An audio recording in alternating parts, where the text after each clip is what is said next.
আপনি আমাকে কেন বিয়ে করেছেন? আপনাকে ভালো লাগে তাই। আমাকে ভালো লেগেছে ঠিক আছে, কিন্তু আপনার মতো মেয়েকে কারো ভালো লাগবে না। কেন ভালো লাগবে না গো? আমি কি সুন্দর না? আমার ফিগার কি সুন্দর না? ছি ছি ছি ছি ছি ছি, তবা তবা তবা, কি অশ্লীল শব্দ ব্যবহার করছেন। এখানে অশ্লীল শব্দ কিসের? আপনি তো আমার স্বামী। ও হ্যালো ম্যাডাম, বেশি স্বামী স্বামী স্বামী করবেন না। তোর সাথে সুন্দর করে কথা বলছি, তাই জন্য তুই আমি আপনার বড়, আপনি আমাকে আপনি করে বলবেন, তুই করে বলতে পারবেন না। তোরে আমি কি করে বলবো সেটা আমার ব্যাপার। এখন আমার সাথে ঘুম যাবি। আমি আপনার সাথে ঘুমাবো না। কেন ঘুমাবি না? আমার এমনি ভালো লাগে না। ওই, বেশি কথা না বলে ঘুমে যেতে আয়, না হলে কিন্তু আমি চিল্লাপাল্লা করব। দেখুন, চিল্লাফাল্লা করতে হবে না, আমি আসতেছি। This is my good husband. এই কথা বলে যখন তার পাশে শুয়ে গেলাম, আবার শুতে দেরি, কিন্তু তার আমার গায়ের উপর পড়তে দেরি নেই। এগুলো কি করছেন আপনি? হ্যাঁ, আপনাকে ভালোবাসছি। দেখুন, আমার কালকে সকালে অফিস আছে, আমাকে ঘুমোতে দিন। ঘুমাতে হবে না, কিছুক্ষণ ভালোবাসবো, তারপর ঘুমাতে দিব। একটু পর সে তার মাথা আমার কানের কাছে এনে যা বললো তা শুনে আমি অবাক। আসলে কি পুরুষ আপনি? আমি ওনাকে তাড়াতাড়ি সরিয়ে, কি বলছেন এগুলো? আপনি যদি পুরুষ হতেন তাহলে এতক্ষণে হয়তো আমি প্রেগনেন্ট হয়ে যেতাম।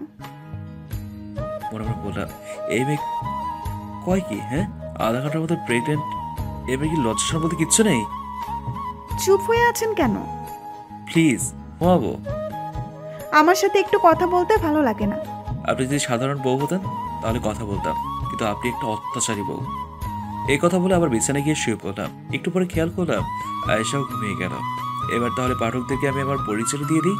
হ্যাঁ, আমার নাম বাহাদুর চৌধুরী বাহার, একটা মাল্টিন্যাশনাল কোম্পানিতে জব করি, মা বাবার একমাত্র সন্তান।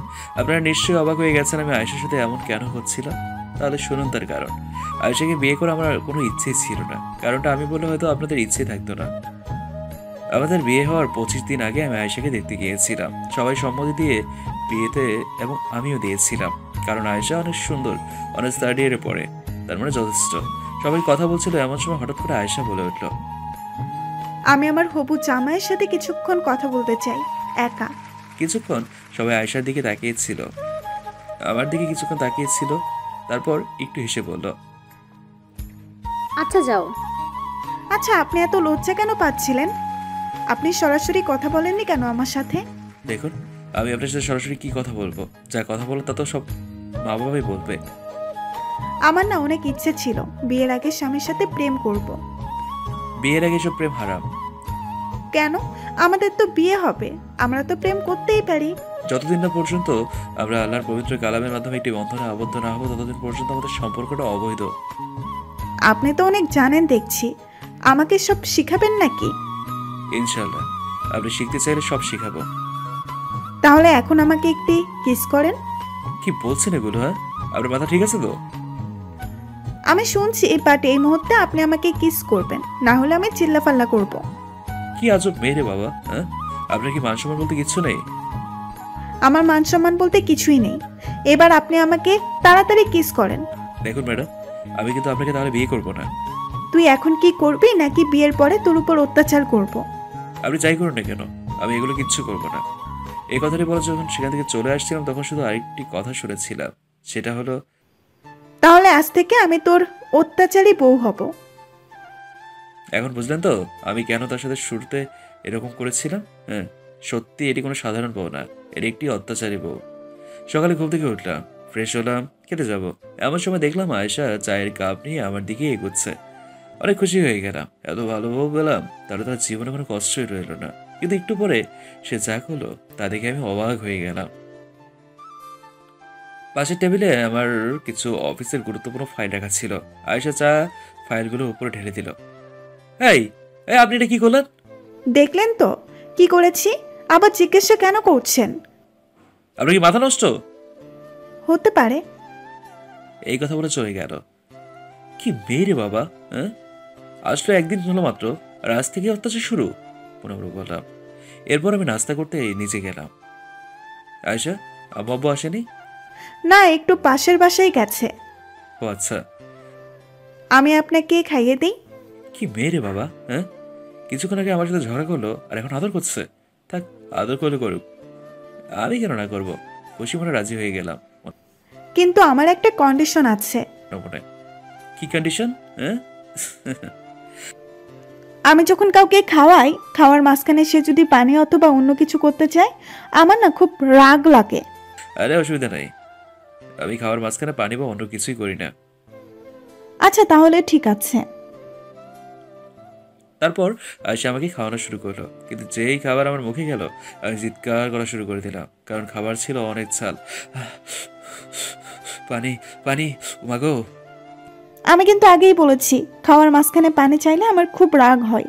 আমি আর কিছু বলতে পারলাম না, চুপচাপ খেতে লাগলাম। যতই খাচ্ছি আমার মনে হচ্ছে আমি আর বাঁচবো না। একটু পরে খাওয়া শেষ হলো আর আমার সামনে এক গ্লাস পানি এগিয়ে দিল আয়শা। এই নিন, পান করুন। আমি এক ঢোকে সব পানি খেয়ে ফেললাম। আপনি কি কিছুই বুঝলেন না? কি বুঝবো? এটা ছিল আমার রোমান্টিক অত্যাচার। ইচ্ছে করে খাওয়ার মধ্যে অতিরিক্ত ঝাল মিশিয়ে দিলাম। মনে মনে নিজেকে গালি দিতে লাগলাম আর বলতে লাগলাম, কথা ওদের যদি অস্কার দেওয়া হতো তাহলে অস্কারটা যেন আমাকেই দেওয়া হয়। হ্যাঁ, আপনি কি এগুলো ভালো করলেন? এটা জানেন স্বামীর সেবা করলে স্ত্রী জানাতে যেতে পারে? ও হ্যালো, বেশি শেখাতে হবে না, বুঝলেন? আমি কি শেখাবো? আপনি তো সাধারণ বউ না, আপনি তো অত্যাচারী বউ। হইছে হইছে, এখন লেট হয়ে যাবে, অফিসে যান। আমি অফিসে যাওয়ার জন্য রেডি হচ্ছিলাম, এমন সময় আয়েশা ব্যাগ নিয়ে আসলো। এই নিন, আমি আপনার অফিসের ব্যাগ রেডি করে রেখেছি। বাহ, জীবনে একটা ভালো কাজ করলেন। হইছে হইছে, আর বলতে হবে না। আচ্ছা, খোদা হাফেজ। এরপর আমি অফিসের উদ্দেশ্যে রওনা দিলাম। অফিসে গিয়ে দেখি মিটিং প্রায় শুরুর দিকে। আমি আমার ব্যাগ খুলে যখন মিটিংয়ের কাগজগুলো বের করব, ঠিক তখনই বাঁধলো ঝামেলা। ব্যাগ খুলে দেখলাম সেখানে কোনো ফাইল নেই। তার মানে আয়েশা ইচ্ছে করে ব্যাগে কোনো ফাইল দেয়নি। আমি চিন্তায় পড়ে গেলাম, এখন কি করব? ঠিক এমন সময় আমার বন্ধু নেহাল এসে উপস্থিত। দোস্ত, মিটিং এ আসবি না? আসলে দোস্ত, আমি আমার ফাইলগুলো আনতে ভুলে গেছি। কি বলো সেগুলো? সত্যি, এখন খেয়াল করলাম যে আমি ফাইলগুলো আনতে ভুলে গেছি। আচ্ছা, তুই আমার ফাইলগুলো নে। এটা কেমনে সম্ভব? আমি তোর প্রেজেন্টেশনগুলো কেমনে দেবো? বেশি বাড়াবাড়ি করবি না, তুই এগুলো নিয়ে যা। আমরা দুজনে প্রেজেন্টেশন সেম ছিল। আমি আর কথা না বলে ফাইলগুলো নিলাম এবং খুব ভালোভাবে প্রেজেন্ট করতে পারলাম, যার ফলে প্রজেক্টটা আমরাই পেলাম। দোস্ত, আমি অনেক খুশি, কারণ আমরা প্রজেক্ট পেয়ে গেছি। এই কথাই কিন্তু ট্রিট হবে। আচ্ছা, ট্রিট দেব। আমাদের অফিস শেষ করে আমরা সবাই আমাদের আড্ডার স্থানে গেলাম। সেখানে গিয়ে কিছুক্ষণ সবাই মিলে আড্ডা দিলাম, তারপর বাসায় ফিরে গেলাম। আমি মনে মনে চিন্তা করতে লাগলাম, কি অত্যাচারী করে রে বাবা। এই অত্যাচারী বউয়ের অত্যাচার আর কতদিন সহ্য করতে হবে কে জানে। এগুলো চিন্তা করতে করতে বাসায় চলে এলাম। এত সময় কেন লাগলো আপনার? অফিস তো অনেক আগে শেষ। আপনাকে কৈফিয়ত দিতে হবে না আমার। কি বললি তুই আমাকে? কৈফিয়ত দিবি না তো কাকে দিবি? তোর কি বউ আরো 4 থেকে 5টা আছে? দেখুন, আপনি আমার সাথে ভদ্রভাবে কথা বলুন। আমি আপনার সাথে ভদ্রভাবে কথা বলছি। তোর ভদ্রতার 14 গুষ্টি কিলাই। আপনি এখন আমার 14 গোষ্ঠী নিয়ে কথা বলবেন না কিন্তু, তাহলে কিন্তু অনেক খারাপ হয়ে যাবে। কি খারাপ হবে রে? রাগী চেয়ার নিয়ে আমার সামনে এগোচ্ছে আর আমি পিছনে যাচ্ছি। সিনেমা দেখেছি, নায়ক আগায় নায়িকা পিছায়, কিন্তু এখানে উল্টো। আয়শা যত এগোচ্ছে আমি ততই পেঁচাচ্ছি। একটু পরে যাওয়ার আর পথ নেই, কারণ আমি দেয়ালের সাথে লেগে গেছি। দেখুন আয়শা, আমি এখন অফিস থেকে আসছি, আমার ফ্রেশ হতে হবে। ঠিক আছে বাবু, ফ্রেশ হবে। তার আগে একটু মিষ্টিমুখ করাবো তোমাকে। আমি মিষ্টি একটু কম খাই, আপনি জানেন না? এই মিষ্টি ও মিষ্টি না, এই মিষ্টি তো আমার ঠোঁটের মিষ্টি। কি আপনার ঠোঁটে? পুরো কথা শেষ করতে পারলাম না, কারণ ইতিমধ্যে আয়েশা তার ঠোঁট আমার ঠোঁটের সাথে লাগিয়ে দিল। কতক্ষণ ছিল জানি না, কিন্তু যখনই আয়েশা ছাড়লো তখনই আমরা দুজনে হাবাচ্ছিলাম। আপনার লজ্জা শরম বলতে কিছু নেই? হ্যাঁ, বারে, স্বামীর সামনে আবার কিসের লজ্জা? ঠিক তখনই বেলের আওয়াজ হলো। দরজা খুলতে আমি দেখলাম সেখানে পুলিশ দাঁড়িয়ে আছে। কিছু বলবেন? আসলে আমরা এখান থেকে খবর পেয়েছি যে কোনো আয়েশা চৌধুরী নামে একটি মেয়ের স্বামী অপহরণ হয়েছে। আপনারা কি বলছেন? আসলে আমরা এখান থেকে খবর পেয়েছি। আপনারা নিশ্চয়ই কোনো ভুল খবর পেয়েছেন, কারণ আয়েশা চৌধুরীর হাজব্যান্ড আমি, আর আমার কিছুই হয়নি। তাহলে আমাদের ইনফরমেশন ভুল। আমরা আপনাকে ডিস্টার্ব করার জন্য দুঃখিত। এই কথা বলে তারা সেখান থেকে চলে গেল। আয়েশা, আপনার কি মাথা খারাপ?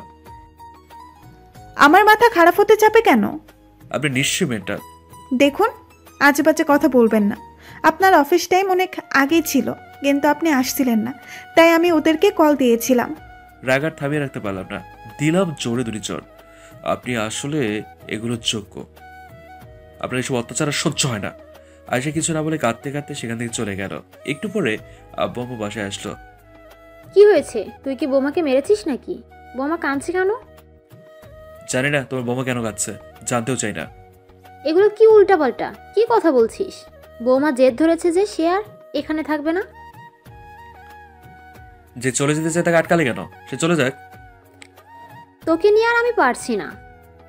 একটু পরে আয়েশা রুমে আসলো। আমি আর ডিস্টার্ব করব না, আমি চলে যাচ্ছি।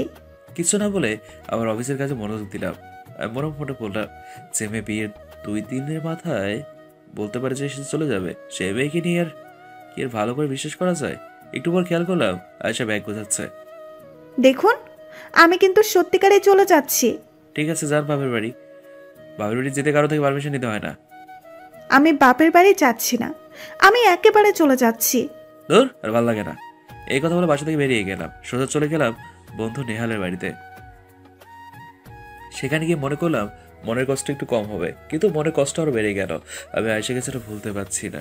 2 দিনে এই মেয়েটাকে এত আপন করে ফেললাম তাই, কারণ আয়েশা দেখতে অনেক সুন্দর। শুধু সুন্দর না, তার প্রত্যেকটা কাজ, তার প্রত্যেকটা কাজের ধরন আমাকে তার মায়া জড়িয়ে ফেলেছে। তাই সিদ্ধান্ত নিলাম যে আয়েশাকে সরি বলবো। বাসার উদ্দেশ্যে রওনা দিলাম। বাসায় গিয়ে দেখলাম আম্মু আব্বু দুজনেই মন খারাপ করে সোফায় বসে আছে। আম্মু, আয়েশা কই? সে চলে গিয়েছে। মানে কোথায় গিয়েছে? বাবার বাড়ি না? তোর কি মাথা নষ্ট? আয়েশা আমার বৌমা, একেবারে জন্য অস্ট্রেলিয়া চলে যাচ্ছে আজকে। সে আমাকে বিয়ের দিনই বলেছিল তুই যদি তাকে মারিস সে চলে যাবে অস্ট্রেলিয়া। এগুলো কি বলছেন? আমি জানি আপনি দুষ্টুমি করেছেন। সত্যি করে বলুন আয়েশা কোথায়? তোর কি মাথা খারাপ? তোকে বলা হয়নি সে চলে যাবে, তাও তুই আটকালি না। তারপর তারা তাদের রুমে চলে গেল। এদিকে আমি খবর নিয়ে জানতে পারলাম যে 7টার দিকে আয়েশার ফ্লাইট, এখন 6:50। তার মানে আমার হাতে 10 মিনিট সময় আছে। আমি একটি গাড়ি নিয়ে সোজা এয়ারপোর্টে পৌঁছালাম। সেখানে গিয়ে কিছু লোক থেকে খবর নিলাম যে প্লেন বাংলাদেশ টু অস্ট্রেলিয়া যাওয়ার প্লেন ছেড়ে দিয়েছে নাকি। আমি এক লোককে উদ্দেশ্য করে বললাম, ভাইজান, বাংলাদেশ টু অস্ট্রেলিয়া বিমান কি ছেড়ে দিয়েছে? হ্যাঁ ভাই। কি? আমি মনে মনে ভাবলাম, তার মানে কি আমার আয়েশা কি আমার থেকে দূরে চলে গেল? আয়েশা, আপনি আমাকে একটিবার সুযোগও দিলেন না কেন? একটিবার সুযোগ দিতেন, আমি বলতাম আমি আপনাকে কতটা ভালোবাসি। তখন একটু রেগে গেলাম, তাই বলে কি আপনি আমাকে এত বড় শাস্তি দেবেন? হ্যাঁ, সত্যি আমি আপনাকে বড্ড বেশি ভালোবাসি। এসব কথা চিন্তা করছি আর কান্না করছি। এখন তো আমার কাছে আর কিচ্ছু করার নেই। আর মনে বসেছিলাম, হঠাৎ দেখলাম আয়েশার কল। আমি খুব খুশি হয়ে গেলাম এবং সাথে সাথে কলটি রিসিভ করলাম।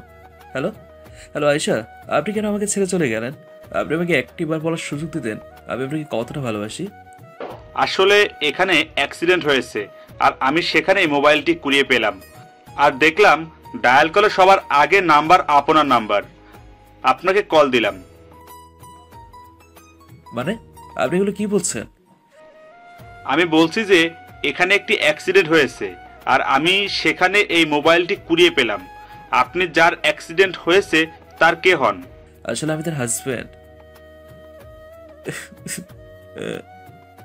কথাটি বলার সাথে সাথে আমি কান্না করে দিলাম।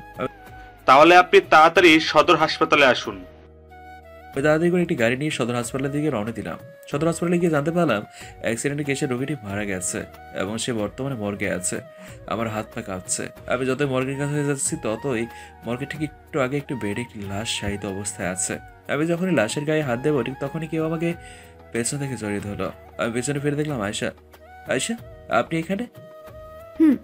আমি দেখতে চাইছিলাম আপনি আমাকে কত ভালোবাসেন, তাই এই পরীক্ষাটি করলাম।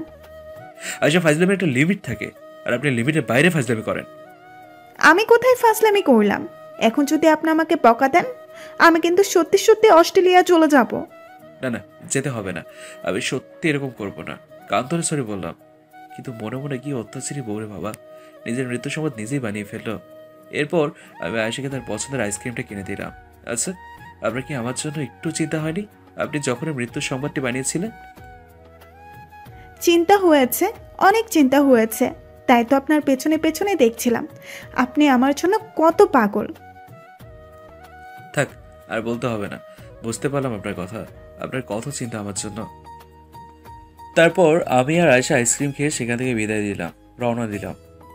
আমি আর আয়েশা যখন বাড়িতে গেলাম দেখলাম সবাই সেখানে উপস্থিত এবং সবাই আমাদের দুজনকে দেখে অনেক খুশি। খুব দুষ্টমের মধ্যেই আমাদের সংসার চলছিল। কিন্তু হঠাৎ একদিন রাতে আয়েশা যা বললো তার শুনে আমি অবাক হলাম। নিশ্চয়ই অবাক হওয়ারই কথা। আসলে আমার না একটা বাচ্চা লাগবে।